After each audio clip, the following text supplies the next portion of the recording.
the number one story from last night was Donald Trump, as he told you he would do last week on this program, officially announcing that he's going to run for president in 2024. And we will go ahead and play the audio of that official announcement last night from Mar-a-Lago. Here is what it sounded like. In order to make America great and glorious again, I am tonight announcing my candidacy for President of the United States. All right, so, Buck, I watched the entire speech, as it were. They carried much of it live on Fox News during Sean Hannity's show. They cut in and out a couple of times to allow people to react.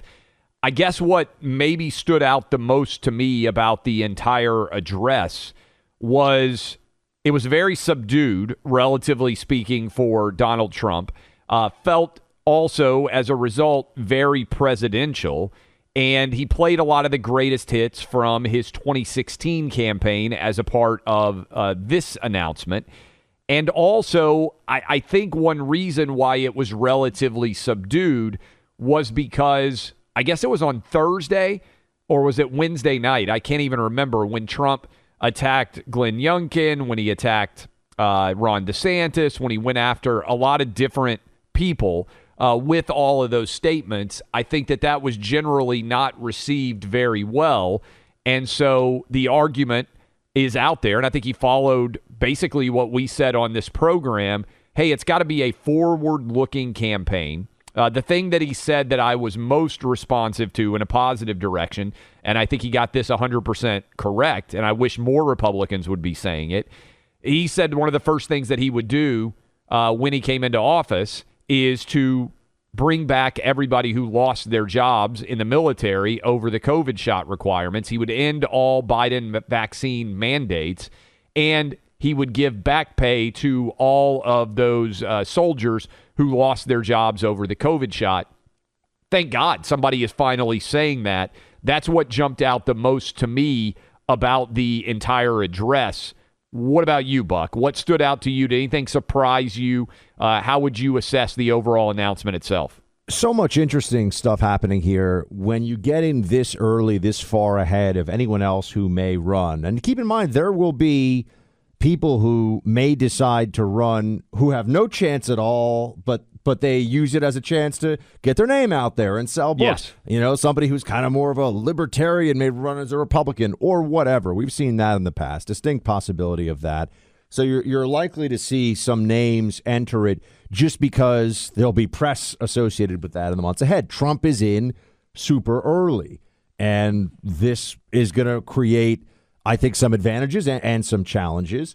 One thing that does seem that's I think stuck out to everybody last night, and I watched the whole thing live too, was that Trump was very clearly trying to take a common presidential tone throughout.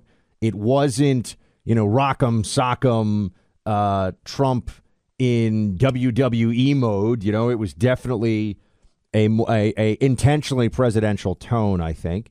The decision not to talk or not to focus on 2020 is the right one.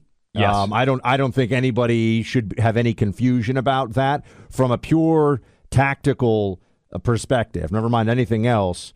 That's not going to work. And we're going to have our friend Ryan Gerdusky joining us in the second hour today of the program, who is a political consultant. All he does is look at the polling, the exit polling, the data, the numbers, the races, and we'll break down some of the good, the bad, and the ugly from this election. There was some good, which you want to focus on as well. It is, in fact, possible that today, during the show, we may, I think, be able to officially call the House. I mean, it's basically the House's GOP now, right? But it hasn't been official called yet.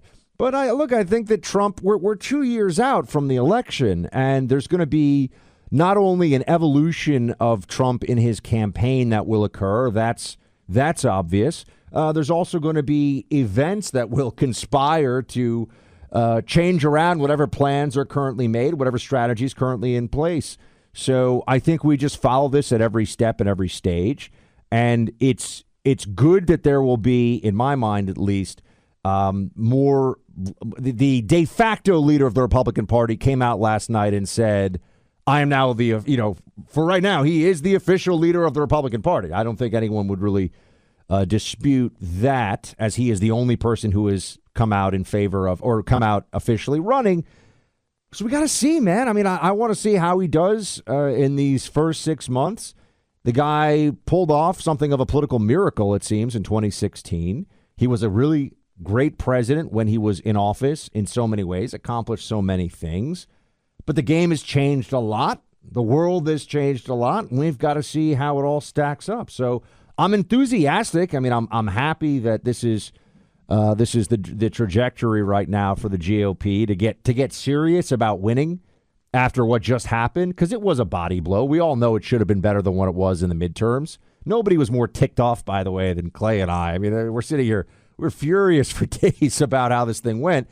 But now we understand how it went that way, and I think that Trump may be able to galvanize Republicans to understand not only what's bad about Biden, but what could be so much better under a Republican administration. The thing that I would say is the announcement is unprecedented.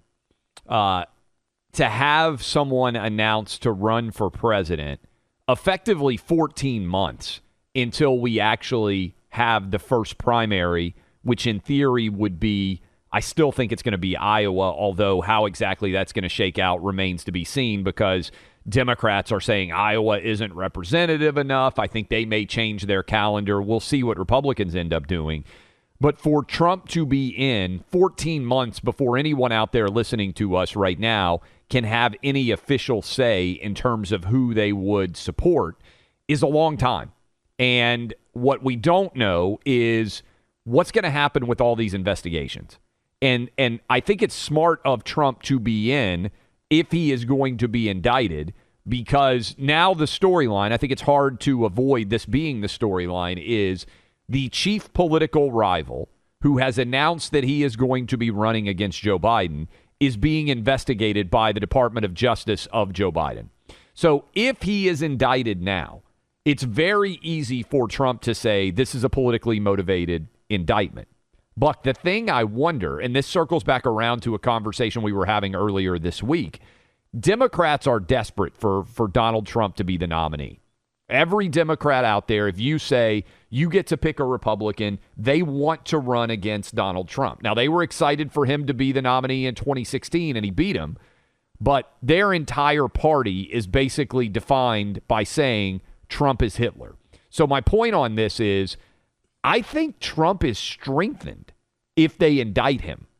So there's this idea out there, and I want you to think about it a little bit counterintuitively, that Democrats are trying to knock Trump out by investigating him at Mar-a-Lago, by raiding with the FBI. I would actually argue the opposite might be true, that they are trying to ensure that he is the nominee. And I think one of the things you could do that would most strengthen Trump, Buck, is actually indict him, because I think his base rallies around him when the indictment happens. Well, right, if we war game this out a little bit, I see that. But the indictment of Trump, which we believe would focus on mishandling of classified and obstruction of government, right? There is, look, it's going to be, if they bring that charge, and can we just, we're going down the rabbit hole here. We're taking a drive through crazy town. So everyone needs to understand that. Remember, the media spent 3 years. I mean, the fourth year was really more COVID, obviously, than Russia collusion. But for 3 years, I mean, people built huge careers and huge followings on the massive and obvious lie that Donald Trump had worked with Putin to steal the election. So this is also why I understand people that say, well, the 2020 election steal conversation came after the 2016 election steal conversation, which it's completely fair to point that out. That is true. But they're out of their minds, is my point. Like the things that you and I could sit here, Clay, and say, well, that's totally unreasonable. Well, exactly. I mean, this is a party that just voted strongly for John Fetterman, as we know, in Pennsylvania. Here's the thing. If they bring the charge, it would be, let's say they bring a federal indictment against Donald Trump. It'll be in a D.C. Circuit Court, right? That's where it's going to happen. That's where the charge will, I don't know. Do you think it wouldn't be in Florida. I don't know how that exactly would work. I think it would be in D.C., and if you get a D.C. jury, it's going to be a Trump-hating jury of MSNBC-watching libs, And if you tell them, this guy should probably serve 3 or 4 months in prison, I think they would go for it. Yeah, and there's no presidential protection. There's no pardon. There's nothing for him. So, you're saying if they indict him, the optics strengthen him. I say that's true.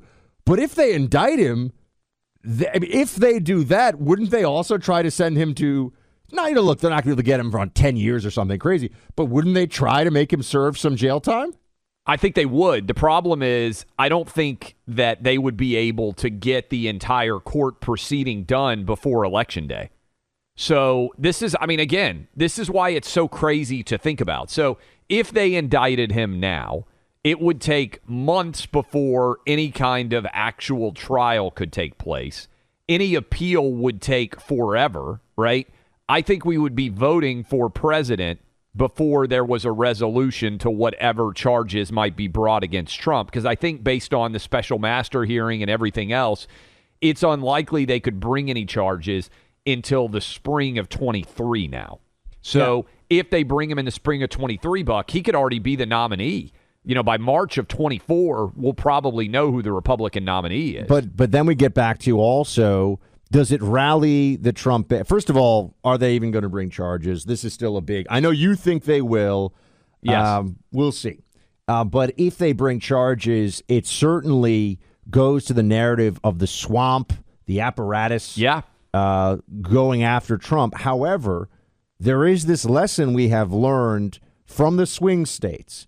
We overperformed in red states and in blue states. This is the part of it that's the reason, just so I want everyone to understand this. This is really important. The reason we have a House majority now, the reason is Florida, which just ran the table, New York, which, while we didn't win the governor's race, won a bunch of down-ticket congressional ballots seats that were real critical. I think 4 of them in Long Island alone, really important, and California.